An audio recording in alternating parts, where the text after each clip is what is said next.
இணை பொதுச் செயலாளர் அன்பு அண்ணன் சிடிஆர் நிர்மல்குமார் அவர்களை வருக வருக என வரவேற்கிறேன்.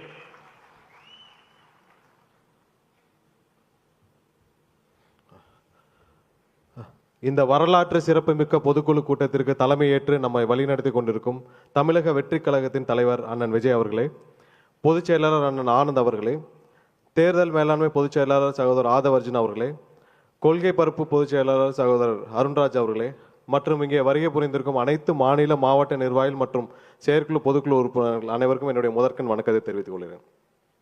நம்ம பொதுச் செயலாளர் பேசிட்டு இருக்கப்ப சொன்னார், நம்மளுடைய கட்சி ஆரம்பித்து 2 வருடம் 7 மாதங்கள் ஆகிவிட்டது என்று.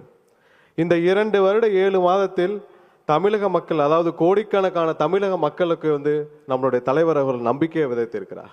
என்ன நம்பிக்கையான ஒரு மாற்றத்தை வர வேண்டும், இந்த மொத்த சிஸ்டம்ல இப்படி ஒரு புறையோடு கிடக்கிற இந்த சிஸ்டம்ல இருந்து ஒரு மாற்றம் வர வேண்டும் என்ற நம்பிக்கையை விதைத்திருக்கிறார்.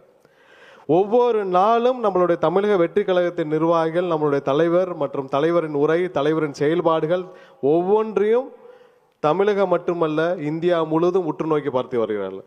ஒரு சின்ன உதாரணம் சொல்றேன். கடந்த வாரம் 28 பேர் கொண்ட ஒரு நிர்வாக குழுவை தலைவர் அவர்கள் அறிவித்தார்.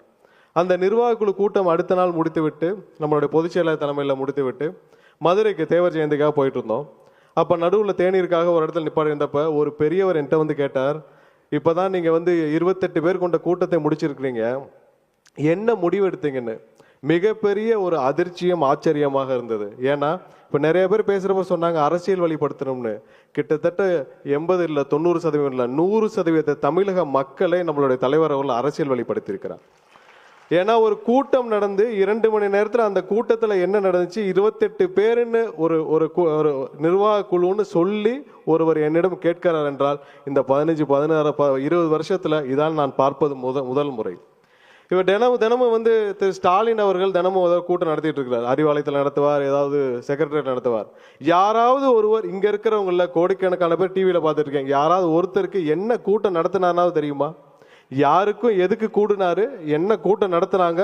ஏனென்றால் மொத்த மக்களும் இவர்கள் மீது எந்த நம்பிக்கையும் இல்லாமல் இருக்கிறார். ஏன்னா இவர்கள் கூடினாலே ஒன்று அவங்க குடும்பத்தை வளர்க்கறதா இருக்கும், இல்லை இந்த நாட்டை கொள்ளையடிக்கிறதா இருக்கும். இது 2 தவிர இந்த கூட்டத்தை இவங்க நடத்துகிற கூட்டத்துக்கு எந்த பிரயோஜனம் இல்லைன்னு மக்கள், அரசியலை விட்டு ஒதுங்கியிருந்த மக்கள் இன்று ஒவ்வொரு நகர்வையும், தமிழக வெற்றி கழகத்தின் ஒவ்வொரு நகர்வையும் பார்ப்பதற்கு காரணம் அவர்களுக்கு அனைவருக்கும் தலைவர் மீது முழு நம்பிக்கை.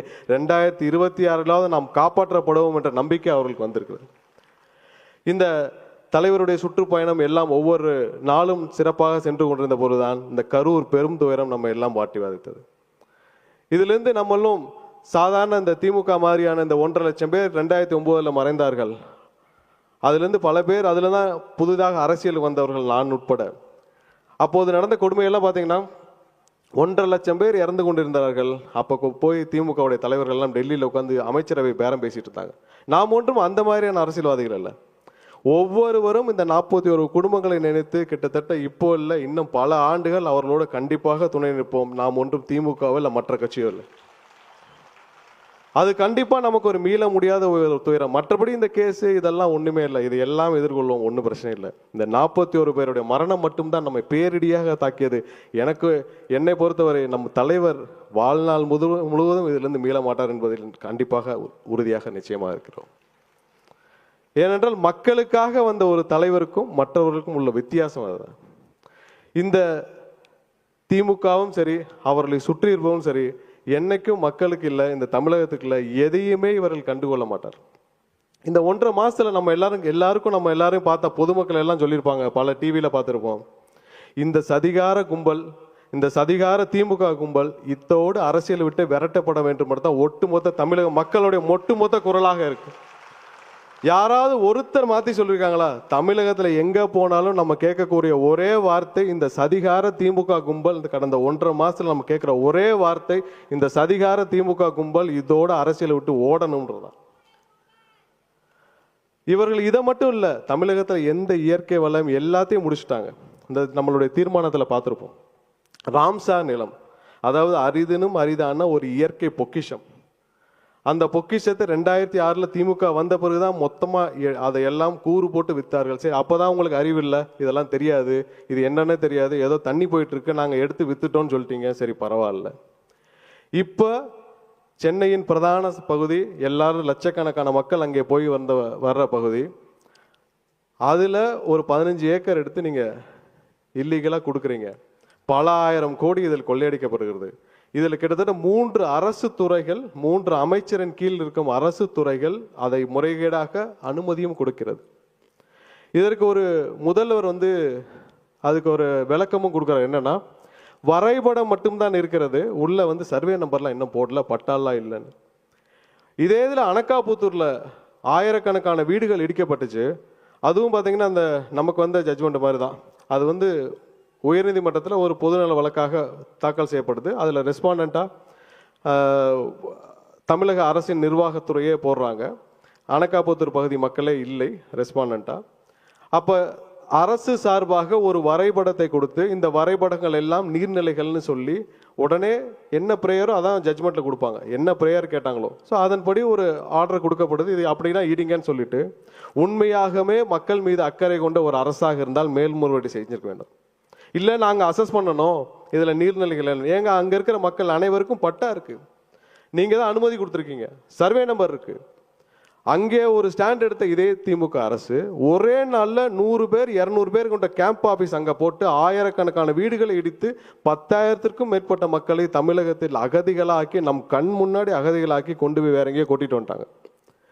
அதை அங்கே செய்த திமுக அரசு இங்கே அதே ராம்சார் நிலத்தில் பல ஆயிரம் கோடி இவர்களுக்கு எங்கேயோ லாபம் கிடைக்கின்றதுக்காக அரிதினும் அரிதான ஒரு பொக்கிஷத்தையே கூறு போட்டு விற்கிறாங்கன்னா மற்ற இதெல்லாம் விட்டா வைக்க போறாங்க. இவர்களுக்கு எந்த பத்தியும் கவலை கிடையாது. இவர்களுக்கு தினமும் இங்கே போய் தலைமைச் செயலகத்தில் உட்காந்தா என்ன வருமானம், யாரை அடிக்கலாம், எவ்வளவு வருமானம், ஒவ்வொரு அமைச்சருக்கும் ஒரு கணக்கு இருக்கு. இன்னைக்கு இத்தனை கோடினா அத்தனை கோடி. இதை தவிர இவர்களுக்கு வேற எந்த வேலையும் கிடையாது.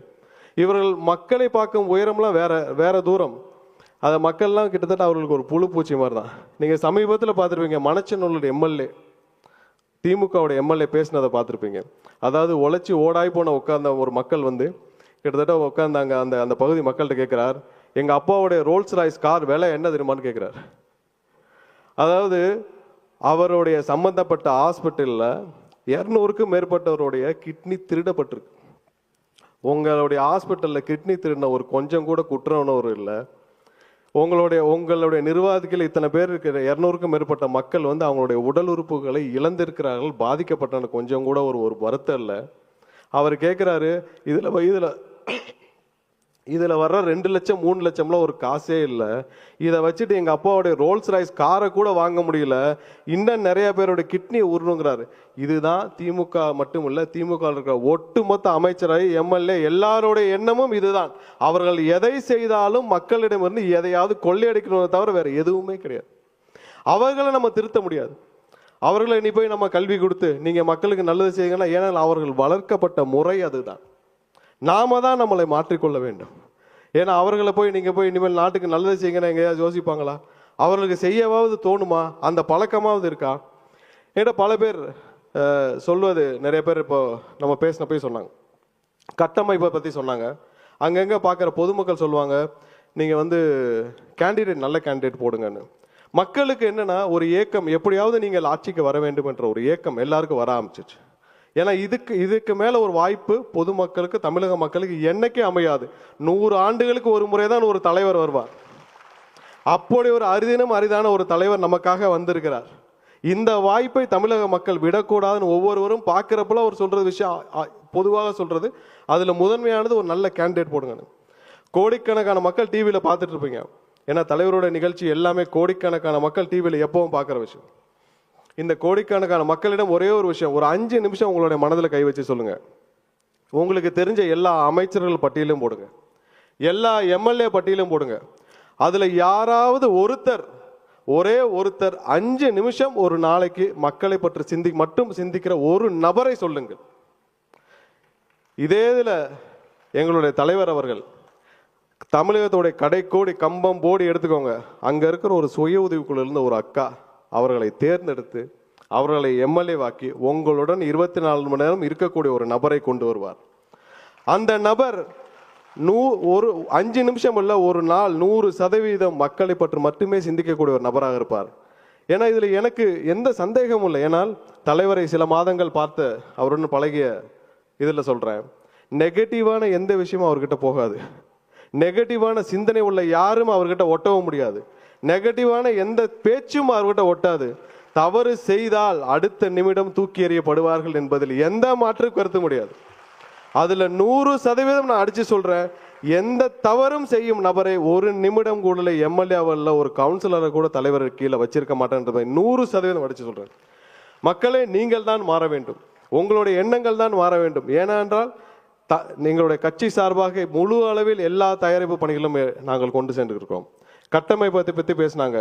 எந்த கட்சியிலும் கட்டமைப்புலாம் பெருசா கிடையாது. தமிழக வெற்றி கழகத்தில் நான் பார்த்த அளவு கட்டமைப்பு வேற எந்த கட்சியிலும் கிடையாது. மற்ற கட்சியெல்லாம் நீங்களே போய் அதை பாருங்க. இப்போ எம்எல்ஏ எலெக்ஷனுக்கு நிற்பாங்க, நின்ன பிறகு 5000 ரூபா கொடுத்தாதான் பூத் ஏஜென்ட்டே ரெடி ஆகும். சும்மா பட்டியலாம் இருக்கும். அந்த பட்டியல் எடுத்து பார்த்தீங்கன்னா 5 பேர், 100ல் 5 பேர் கூட கரெக்டாக இருக்காது. எவனுக்கும் பூத் என்னன்னே தெரியாது. ஆனால் நான் கடைசியாக பிஎல்ஏ மீட்டிங் நடந்தப்போ நான் அதில் பார்ட்டிசிபேட் பண்ணேன். அதில் எனக்கு கிடைச்ச மிகப்பெரிய ஒரு இன்ப அதிர்ச்சி என்னன்னா, 7000 பேர் கலந்து கொண்டார்கள். அந்த 7000 பேருக்கும் என்ன பூத்து, எந்த பூத்துக்கு நான் ஏஜென்ட்டு, எந்த பூத்தில் நான் என்ன பண்ணணுன்ற பட்டியலோடு ஒவ்வொருத்தரும் ஞாபகமாக வச்சுருந்தாங்க. இதே நான் பல இடத்துல நான் வந்து பூத்து கமிட்டி மீட்டிங் பார்த்துருக்கேன். யாருக்கும் நான் எந்த பூத்துன்னு தெரியாது, எந்த தொகுதின்னு தெரியாது. சும்மா கூட்டு வந்து 50 பேரை வச்சு 100 பேரை வச்சு நடத்திட்டா அது கட்டமைப்பு கிடையாது. பணத்தை மட்டுமே வச்சு எலெக்ஷனை பார்க்கறதுக்கு பேர் கட்டமைப்பு கிடையாது. மக்களும் நிர்வாகிகளும் தலைவருக்காக உண்மையாக இருக்கிற நிர்வாகிகளை வச்சு பார்க்கறது தான் கட்டமைப்பு. என்னை பொறுத்தவரை தமிழக வெற்றி கழகத்திற்கு இருக்கும் கட்டமைப்பு இந்தியாவில் எந்த கட்சிக்கும் கிடையாது. ஏன்னா ஒரு பூத்துல இன்னைக்கு சொன்னாலும் 100 பேர் தயாரா இருக்காங்க. ஏதாவது ஒரு கட்சியை சொல்லுங்க, 50 பேரை கூட்டு வர சொல்லுங்க. இன்னைக்கு இருக்கிற திமுகவா இருக்கட்டும், அவர்களுக்கு ரொம்ப அவர்களுடைய டாப் தொகுதி எடுத்துக்கோங்க, ஒரு பூத்துக்கு 50 பேரை கொண்டு வர சொல்லுங்க. நீங்க சொல்றதை நான் கேட்கிறேன். ஒரே ஒரு விஷயம், தமிழக மக்கள் பல பேர் பார்த்துட்டு இருக்கீங்க. இங்க எங்களுடைய தலைவர் உட்பட இங்க இருக்கிற யாரும் நாங்கள் வந்து பல தலைமுறை அரசியல்வாதிகள் கிடையாது. எல்லாரும் முதல் தலைமுறை அரசியல்வாதிகள். எங்களுக்குன்னு பெரிய கட்டமைப்பு, பணமோ பெரிய அரசியல் பிம்பமோ பெரிய கட்டமைப்போ கிடையாது. ஆனால் எங்களுக்கு இருக்கிற ஒரே நம்பிக்கை, கோடிக்கணக்கான மக்கள் எங்கள் தலைவர் மீது வைத்திருக்கும் ஒரே நம்பிக்கை மட்டும்தான். இன்னும் பல சதி வேலைகள் நடக்கும். எங்களை தடுக்க, எங்களுடைய தலைவரின் ஒவ்வொரு படியையும் தடுக்க பல சதி வேலைகள், சதி திட்டங்கள் நடக்கும். பல தடைகள் வரும். இது எல்லாத்தையும் நாங்கள் உங்களுடைய நம்பிக்கையை மட்டும் வைத்து நாங்கள் எதிர்கொள்ள தயாராக இருக்கிறோம். ஆனால் நீங்கள் மாற்றத்திற்கு 100% தயாராக இருங்கள். 2026 உங்கள் அண்ணன், எங்களுடைய தலைவர் அண்ணன் விஜய் அவர்கள் தலைமையில் அமைச்சரவை அமைந்தே தீரும். முதல்வராக அமைந்தே தீர்வார். இந்த வாய்ப்பை தவறவிட்டால் இது தமிழகத்தை யாராலும் காப்பாற்ற முடியாது என்பதை ஆணித்தரமாக சொல்லிவிட்டு இந்த வாய்ப்பை வழங்கிய என்னுடைய தலைவருக்கு என்னுடைய நன்றியை தெரிவித்துக் கொண்டு விடைபெறுகிறேன். நன்றி, வணக்கம்.